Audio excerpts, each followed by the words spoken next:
where we need to be and what people really need to consider when it comes to third-party risk. Infostealer malware, lifts credentials, gives you access, unauthorized access. That unauthorized access can be sold to third parties. Would you say that the proliferation of AI has increased the volume of data that you have to pass through? Infostealer malware, I think, is still one of the main entry points into most organizations right now. What that tells you is that criminality have great success. Yeah. Therefore, they continue to innovate. The reality is there's probably 25, 50,000 threat actors out there that could be a risk. We've just seen a threat actor register a domain that looks like Bytes. Yes. To be able to successfully detect and repel AI attacks that are no doubt coming in the future. The net result of a ransomware attack could be, for example, Jaguar Land Rover, or Marks and Spencer's, or Co-op. It's affecting a nation. Exactly. Welcome along. My name's John Tait. I'm the head of technical pre-sales here at Bytes, and I'm joined today by Jason Steer from Recorded Future. Welcome along, Jason. Thanks for having me, John. We're going to continue our cybersecurity podcast series, and this one we're going to focus around third-party risk, which is something that's very much at the top of mind of a lot of CISOs today.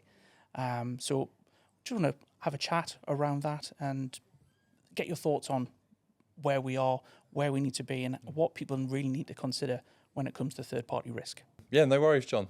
I think third-party supply chain risk and cyber risk in general is something that throughout the summer of 2025 we've read a lot in the press. It's impacted probably everyone watching this video. Yeah. Whether you buy salad at the supermarket, at Co-op or wherever, and or you bought a Jaguar Land Rover car.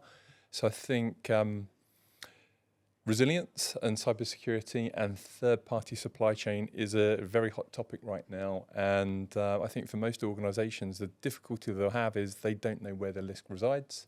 Yep. And how can you use threat intelligence with companies like Recorded Future to identify where are those problems and gaps in your resilience, and you're only as strong as your weakest link, to use a really silly analogy. No, you're absolutely right. And it's that lack of visibility that a lot of customers have. What you don't know is what you don't know. And that is the challenge we see on a daily basis for these customers who have third parties or nth parties or fourth parties, and they don't understand the risk that they potentially bring to their individual organization. Yeah, this is a real bugbear of mine, particularly as I'm the CISO at Recorded Future, is we've got over 500 third parties.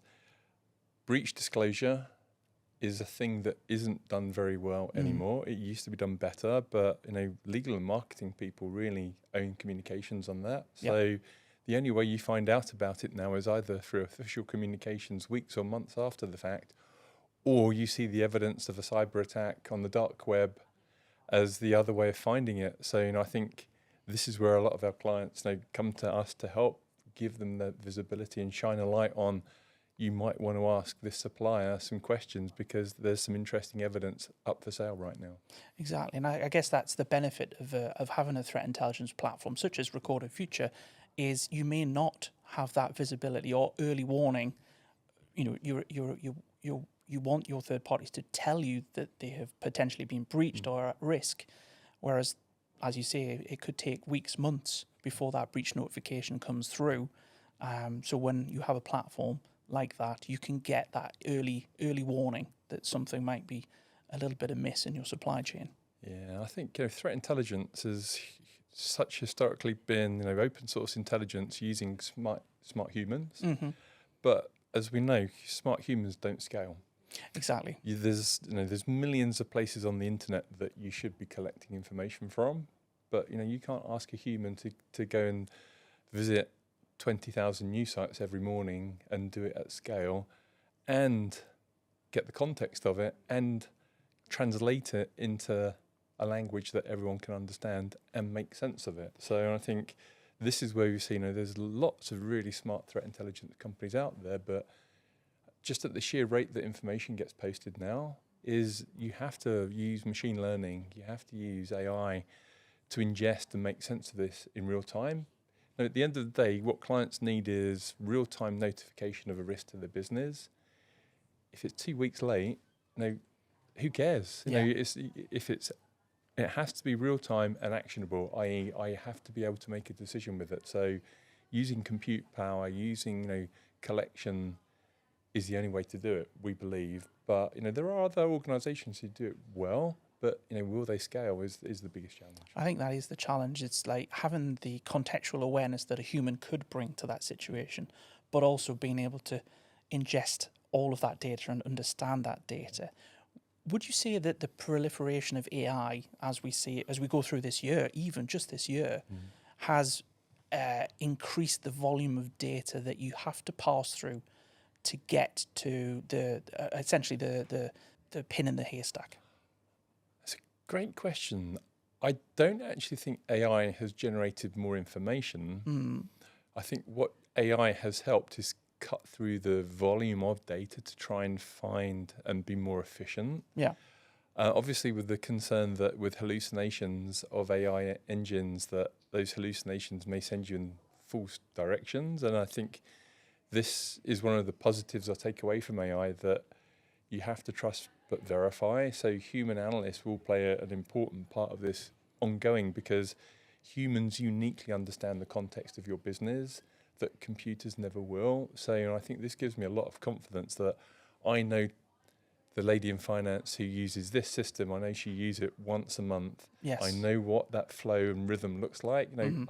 AI will know that, but I don't think it will understand the context of what that relationship with is. And I think the challenge we have with AI more broadly is just our attackers using it and our defenders using it at the same scale and volume to be able to successfully detect and repel AI attacks that are no doubt coming in the future. Yeah, I think the attackers who are using the AI nowadays, it just gives them another tool in their arsenal to bring that open source intelligence to bear quicker, that they can reverse it around and turn it back on the individual or company.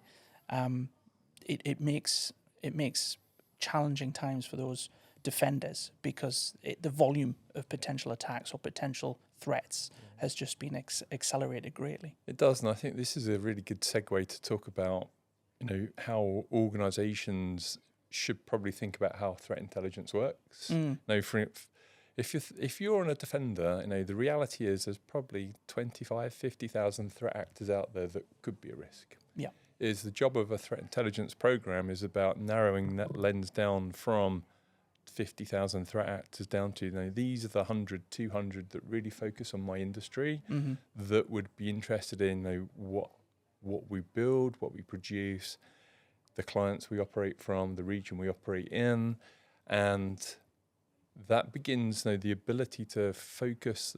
What are the risks we likely face? What are the things we need to prepare for? What are the likely cyber attacks and attack path into our organisation that we should be continuing to invest in? So understanding the who informs the how and the why of how do you move from a compliance or risk security program to, I think where everyone realises now is threat intelligence programs really are the engine of the security program, because we have to know what the threat looks like today and we have to know what the threat looks like tomorrow. We can't be looking in the rear mirror and knowing that what happened yesterday is a predictor of tomorrow. Exactly. Yeah, I completely agree.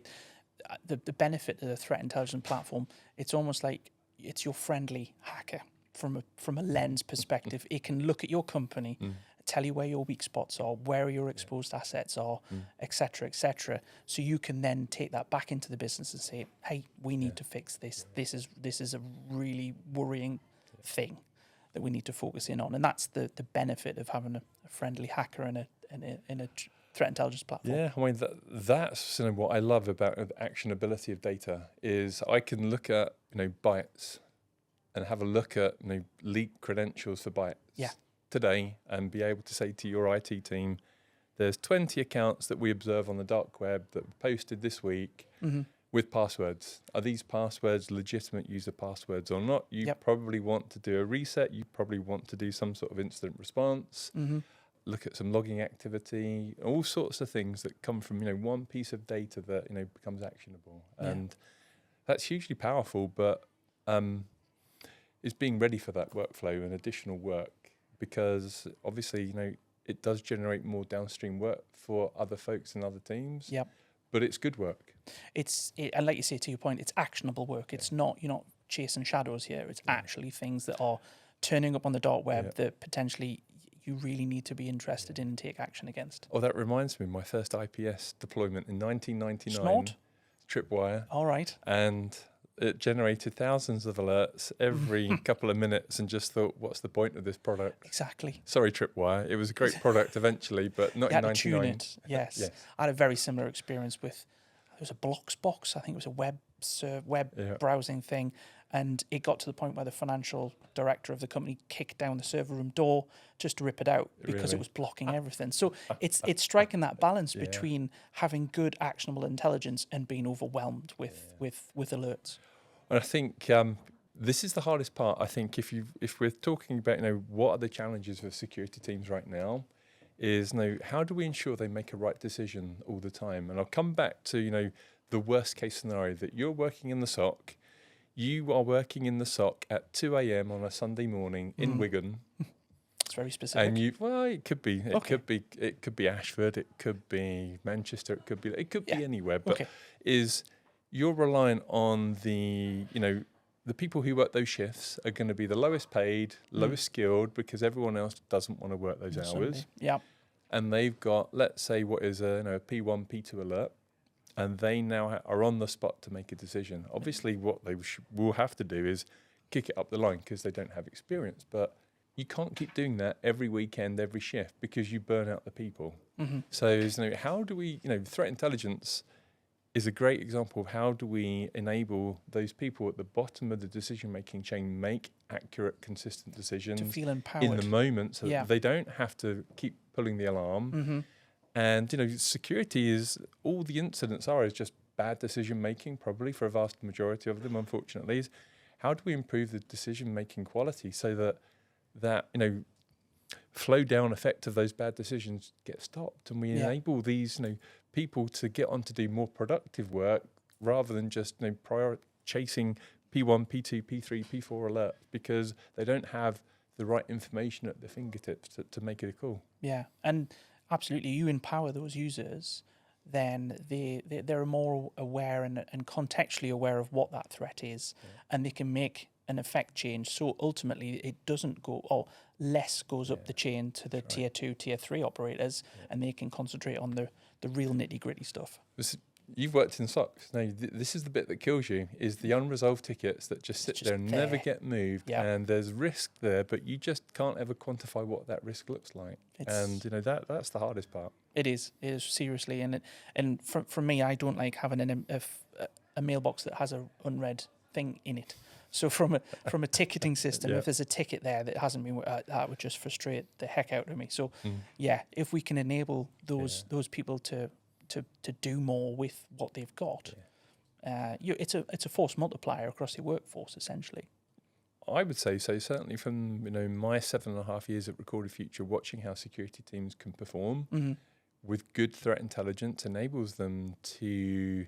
Now, I think our marketing team would say, we move our clients from being reactive to security risks, to being able to move to being proactive, because you can see it before it becomes a problem, before it has an impact. And I just think about typo squats for phishing attacks. Is we've just seen a threat act to register a domain that looks like Bytes. Yes. Do you want to have it taken down? Yes, please. Yes, please. Yeah. I mean, take the problem away before it even becomes a problem. Or similarly with identities that are compromised from InfoStealer malware families. Here's a new identity for sale today. Would you like to reset that account, lock it out from the VPN? Yeah, probably. Let's deal with the problem before it actually becomes a problem. So it's nice to be able to do that. I think the challenge is how do we help your clients, how do we help our clients operationalize these workflows so that you're not reliant on analysts to do that. And I think this is where most threat intelligence programs fail, is you're reliant on people human to human, and we have to get computer to computer. Yeah, and the identity side of things, obviously that seems to be very prevalent in the news at the moment. Those identities that may have been lost or stolen or paid to be taken, the threat intelligence platforms such as Recorded Future has that visibility to see those things on the dark web being sold for crypto amounts. So would you say that there is a change in the way people are going about attacking people, or is it the same stuff but just done slightly differently? The threat landscape has changed. You know, when I joined Recorded Future in 2018, one of the first use cases we'd show our customers was usernames and passwords leaked on GitHub, leaked on dark web data dumps, and that always moved their attention from to oh wow, you know all this about me. Yeah.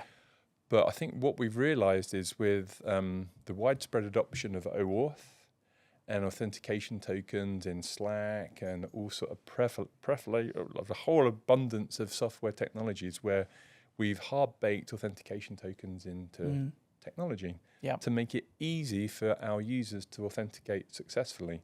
So the net result of that is that threat actors have realised that there's a soft underbelly in authentication that they're making a huge amount of money and access from, ransomware attacks as well. So if I can deploy a piece of InfoStealer malware onto a device, those InfoStealer malware families can steal all of my OAuth tokens, all of my passwords, all of my browser passwords, and then get centrally collected and advertised for sale. I can remember actually, this was back in probably 3 years ago. We did our first pilot on Recorded Future for InfoStealer malware. It might have been 4 years ago actually. But we went through the first iteration of finding Recorded Future credentials in InfoStealer malware. Right. And what was interesting was that almost all of them were 9 months old, and none of them were employees. And we dealt with that. But then what's really interesting is there were probably 3 InfoStealer malware families at that time. There's over 25 now. And I think what that tells you is that criminality have great success. Yeah. Therefore, they continue to innovate in this area. And every week, if you listen to any of the podcasts on cyber, there are new InfoStealer malwares dropped into GitHub repos and all sorts of open source libraries. And people are installing this stuff still, unbeknownst to them, and wondering why their Bitcoin wallets and other things are being compromised. The bank accounts have been emptied. But the hard part is, it's like everything in cybersecurity, until you know, you can't make a decision, you can't act. And I think this is an important part of threat intelligence, is shining lights on risk that you don't know about so that you can address it. Obviously, there should be, do you have the budget? Do you have the capabilities to operationalize it? But you can't quantify what you don't know. Exactly. And when you see the companies who are losing money, it's balance, isn't it? It's like, okay, so I could implement this product or solution and it will save me money, but it's not quantifiable. However, losing money week over week, month over month is a lot more quantifiable. And I think this is where threat intelligence is great at telling stories to the executives at your organization is this is what an InfoStealer malware family attack looks like. InfoStealer malware, lifts credentials, gives you access, unauthorized access. That unauthorized access can be sold to third parties, including ransomware groups. And, that connection is very powerful when you say, the net result of a ransomware attack could be, for example, Jaguar Land Rover or Marks and Spencer's or Co-op or whatever it is. That's what a ransomware attack, worst case, could look like. And we were talking during the pre-recording, is GDP for UK dropped 0.1% in September with the lowest car manufacturing for 73 years. That is mind-blowing, what the cost of a ransomware attack not just affecting one company, it's affecting a nation. Exactly. It's and you see that graph, and the drop-off from manufacturing it's a scary graphic, to be fair. Coming back to the ransomware and the InfoStealer stuff, they're running this as a business. There's identity brokers, there's third-party access brokers. They're running these as corporations. I was going to say, I'll give a plug for our media outlet, therecord.media. Okay, duly noted. We've got a great set of journalists who work on that team, but they regularly interview threat actors, criminals, to get their side of what they do, why they do it, their morals, their ethics, all sorts of interesting conversations, because that gives you an insight into how they think. And that's an important part of threat intelligence is, why do threat actors do what they choose to do? Yeah. And, some ransomware groups won't attack hospitals. Mm-hmm. Some ransomware groups will. Yeah. Some of them have morals, some of them don't. And all of that is part of the calculus and decision making. God forbid your customers were impacted by a ransomware event. What do we know about them historically? What are their behaviors? What sort of code of conduct and morals do they have, if any? Yeah. If you pay the ransom, will they decrypt your information? Good question. Do you trust any criminals? No. It's a bit of a glorification about hackers and all this stuff. Essentially, at the end of the day, they are criminals. Yeah. They're profiteering off other people. Yeah. What's really scary though is 2 weeks ago we had US cybersecurity consultancy company had 2 of their employees charged with being part of a ransomware group, and that's really concerning from insider knowledge, insider threat that people who you thought would have better morals. Yes. Obviously don't know all the details, but that bothers me. And there's the other aspect of I saw on the news, I don't know the entire details about North Korean actors impersonating employees, going for interviews, getting a job in an industry in that company because it's all remote work, and they're essentially not who they say they are. Yeah, it's amazing, isn't it? And I think we actually think we had an interaction with a North Korean IT candidate, but it was for an engineering role.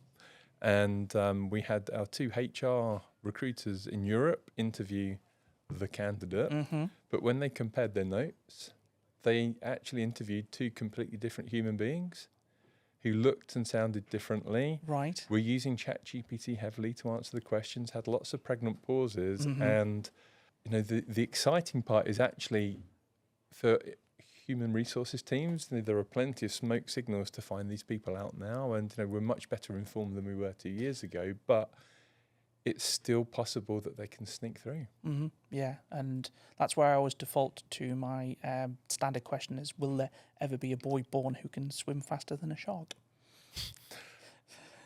Interesting one. I hadn't thought of it. That's an interesting way of putting it. Well, it's just a silly throwaway comment, really. But it does kind of, it throws a sharp relief onto the fact that AI is becoming more and more prevalent in our day-to-day lives, whether it be hiring someone, whether it be defending from attacks.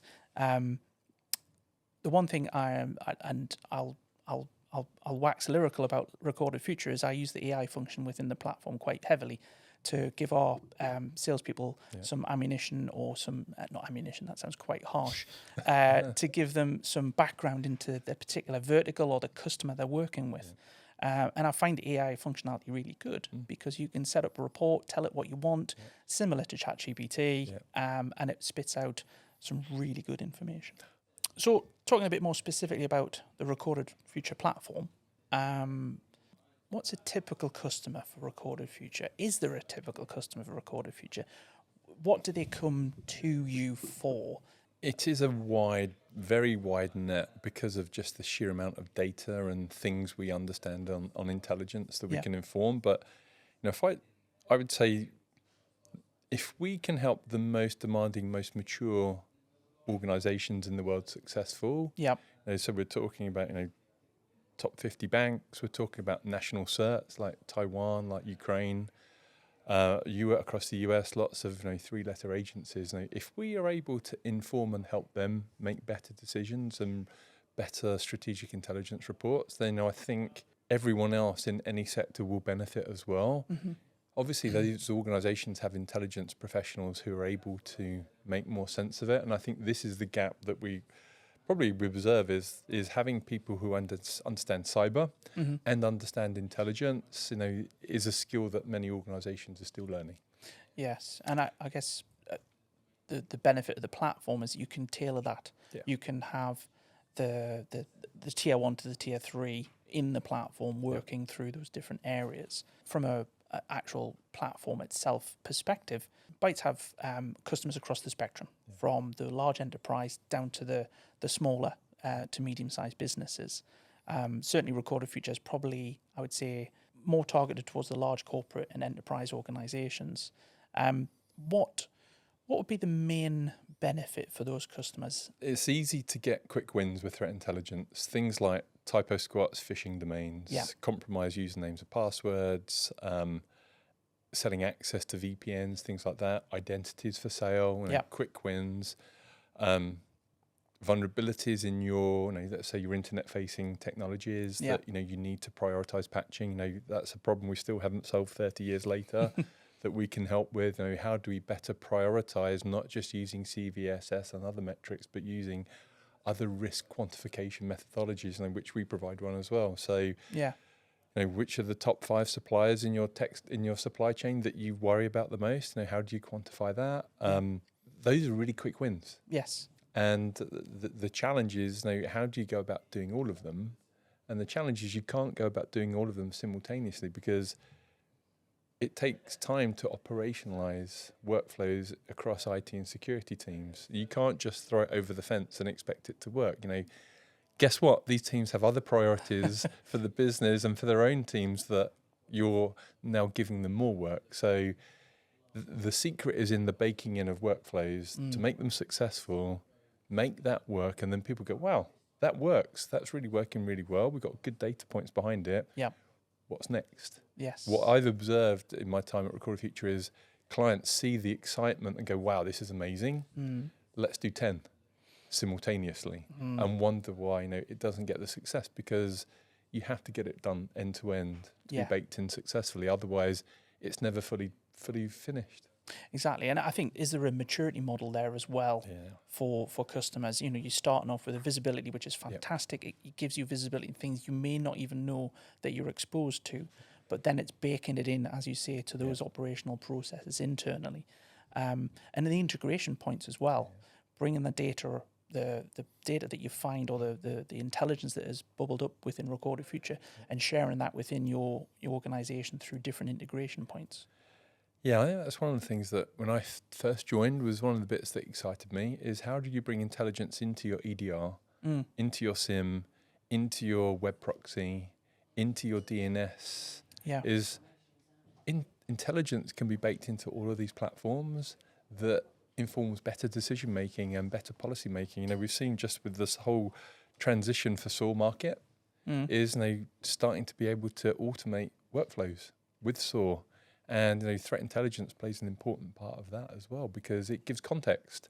Yes. If this IP address has a really high risk score, of course I want to block it. If it doesn't have a high risk score, I'm probably just going to monitor it and keep an eye on it. So having that type of context with another set of eyes and a different data point, just ensures you don't get things wrong because rolling out technology is all about removing friction but improving security, and it's a tough line to walk some days. It is, and it back to the topic we were talking about a little while ago about enabling and enriching the data that's in front of those tier 1 and tier 2 SOC operators to go, actually, that gives me more context. I've got an alert in Sentinel, but actually I've got that's related to X, Y, or Z. It gives you that contextual awareness and enrichment of data. Context is king. And actually, I remember when I interviewed for Recorded Future, I used the word context in my interview multiple times, and when we did the briefing for how the interview went afterwards, the guy who was hiring me, Scott, said, "You use context lots." He said, "No, that's what I was wanting to hear." Okay, because that's what good intelligence does. It gives context. We'll just keep saying context in this podcast, and it'll get to the top of the chart. Context. But it is key because one person's alert, one person's bad is another person's good. Context is the ultimate key to understanding. It is, and decision making is what the SOC, any team, lives and dies by. Yes, ultimately, you need to make the right decision, and if you don't make the right decision, that's on you. Yes, as we've seen with multiple retailers this summer, haven't we? Yep. With managed SOC service providers, handing over information on accounts that they shouldn't have done. I have many opinions on that, none which I can share on a podcast. That's a shame. No, it's just very interesting the ownership model within certain industries and third party and outsourcing and all of that side of things. It's very interesting, and it's the third party risk. It's knowing who has access to your data, who has access to your systems. Classic good governance.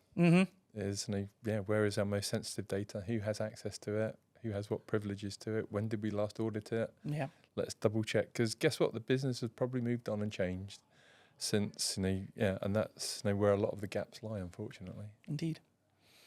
So we should probably talk maybe a little bit about innovation as well, because Is there new things coming? there's lots of new things coming. And the bit I like is, how do we take threat intelligence from reactive to proactive? So some of the things that we've been working on is helping visualize for our clients a threat map and a malware map. Okay.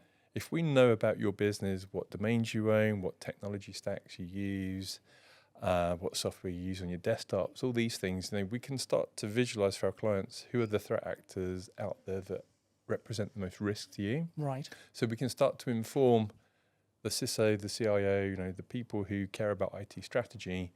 These are the likely threat actors and the things that they do that you should be preparing for. Right. So being able to visualize that is great storytelling to executives, because it says, based on what we know about your organization and other organizations in your industry, these are the types of attacks they face. These are the impacts that they felt. Right. These have been the ways that they've gained access and conducted these attacks.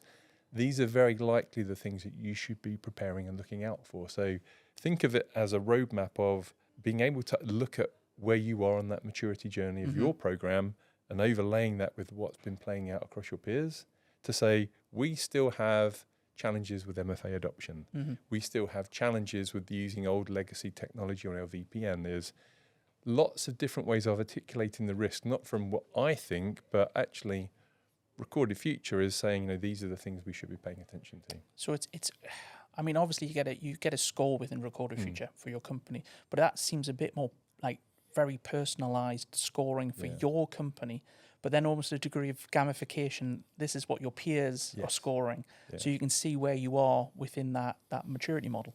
Totally. And I think, if you're a CISO and you're trying to demonstrate progress and maturity, having someone externally rate your organization from a security visibility, maturity is a great way of measuring that. Are you making a difference or not? And I've met multiple CISOs who literally use our risk score or risk recons or other third-party services to demonstrate that they're making a difference positively. Yeah. And they use literally that risk score as one of their metrics in their monthly reports.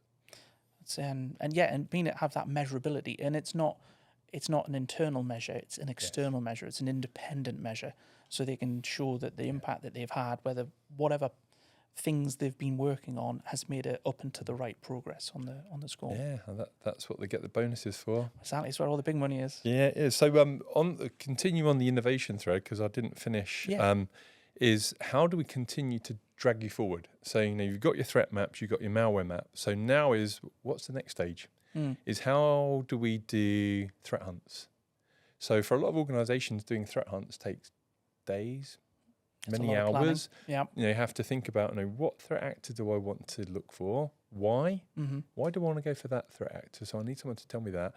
What particular TTPs should I look for? Have I got up-to-date, fresh IOCs for that to be able to search for? Now I need to decide, is it 15, 30, 45, 60, 90 days, whatever. Now I have to then get that into Splunk or whatever SIM you use, then conduct the hunt. So one of the things we've been working on is how do we streamline that, take that work away. So one of the girls in my team, Sonika, she's 6 months into her cybersecurity career. Wow. And she's now doing in excess of 5 threat hunts a week. It takes 5 minutes. No way. So the caveat is that obviously you have to have all the right log sources. Yep. You have to have logging done. So there's the foundations of good logging and hygiene are there. Yeah. But if you've got all that, you can literally go into the threat map in what we call ATO, Autonomous Threat Operations. You can do a threat hunt from our platform, and it will go and do the threat hunt inside your SIM in the back end for you. So that's, and then I've not seen this, so I'm just trying to visualize it in my head. That's like a packaged threat hunt with all the IOCs, all the TTPs, what you would normally have to collate together to then push into your SIM or SOAR or whatever solution you have, to then pull the data out to see, actually, yeah, there is something over there we need to investigate. And that's all packaged together. Yeah, and that's part of what we're trying to do is how do we move our client security maturity up by being able to do more retrospective threat hunts in their infrastructure, which means they spend more time thinking about the gaps, thinking about, right, we validated that we didn't have a problem this time last year. Now, do we want to go back further? Do we want to expand out from these 5 threat actors to look at some other adjacent ones as well? And because you have the time and bandwidth now, you can actually do more. I mean, for me, my biggest anxiety is that you end up DDoSing your SIM because you can do so much and you end up actually overwhelming it from actually what it's there for log correlation and storage. So coming back to what you were saying at the start about the almost like the customized, the personalized threat maps or threat scoring for the customers, that would then possibly then tie into these threat hunting packages. You could then target them. Then the follow on from that is, of course, everybody has to talk about AI. Are the threat hunts, are they going to be, could they be agentic? Could they then move into that where it's just not self-learning, self-aware, taking over the world, but more taking the time, giving the time back to those people who would ordinarily run those hunts? I think this is definitely where our product management team want to get to is, how do I have all of my telemetry inside an MCP server, inside Recorded Futures platform? How can I use AI agents to now be instructed to go and say, well, we see this vulnerability in your tech stack. We should go and do a patch. I'm going to say that's probably wild, patching a vulnerability like that. But or let's take an identity. Here's an identity we observed. Let's go and do an account reset and do all of that in the background while you don't actually have to do any of that. And it takes away that high volume of things that would generate tickets for whatever. If they can, if that then takes that away, then it frees up time. You can then go on to the juicier stuff, and having those agentic or potentially agentic agents pulling all those data sets or data points together to say, actually, in this company that is not normal. We should look into this. There's a lot coming. I mean, and the final part of the innovation, which I'm personally very excited about, is continuing on the proactive circle, coming right to the end of the circle, which is doing security control validation. Okay. So we're working with a couple of vendors right now that we can take our intelligence and we can actually simulate what does an Iranian threat actor's TTPs look like, for example, and execute them on a device that runs our operating system, our apps, and observe if it gets detected consistently, accurately, effectively every time. To observe, does our IT desktop image, is it secure? Have we missed something in the build? Have we missed something in the configuration of the tools on those devices that is creating blind spots for us? Wow. So, finishing this journey is, we know what the threat actors are, what they're doing, now doing threat hunts, and then the final part is actually proactively looking for gaps in process, gaps in logging, gaps in technology rollout, to continue to remove those grey spots in configurations that lead to incidents. Yeah, it's just hardening further just down. More and more hardening is a good thing, but without causing problems. Exactly, yeah, because that's always the perfect system is the one you can't actually log on to. And it's perfectly secure if it's not on the network, but it's not usable. Yes. But no, it's been a pleasure. Thank you very much for your time. If you were to give one takeaway, one thing that our customers could do, apart from obviously buying Recorded Future as a threat intelligence platform, what could they do to secure themselves? What one thing could they do tomorrow to go, okay, I need to think about this? Well, I think, there was an expression from Predict a few years ago, a phrase, it was used by Sir Jim Hockenholt. Good name. And Sir Jim said on stage, to know is to be responsible. So, as we said earlier, if you don't know, you can't act. So info stealer malware, I think, is still one of the main entry points into most organizations right now. Right. So my one suggestion would be is that for any of your Bytes clients listening to this is reach out to you, run a report on identities for your organization, for your VPN and other internet-facing services that are used for authentication. Yep. And find out over the last 90 days if you've had any exposures advertised for sale for criminals to be able to use. That will be very informative as to the number of devices, number of accounts. We do it ourselves on ours every week. We've never seen a non-Windows device being compromised. Right. In our view, it might have happened in other organisations, but one of the reasons why we don't use Windows is specifically because all the infostealer malware that we see for leaks is on Windows devices. Interesting. Yeah. Very interesting. Well, again, as I said, thank you very much for your time. It's been an absolute pleasure. And look forward to doing another one with you soon. Wonderful. Thank you for having me. All right. Thanks.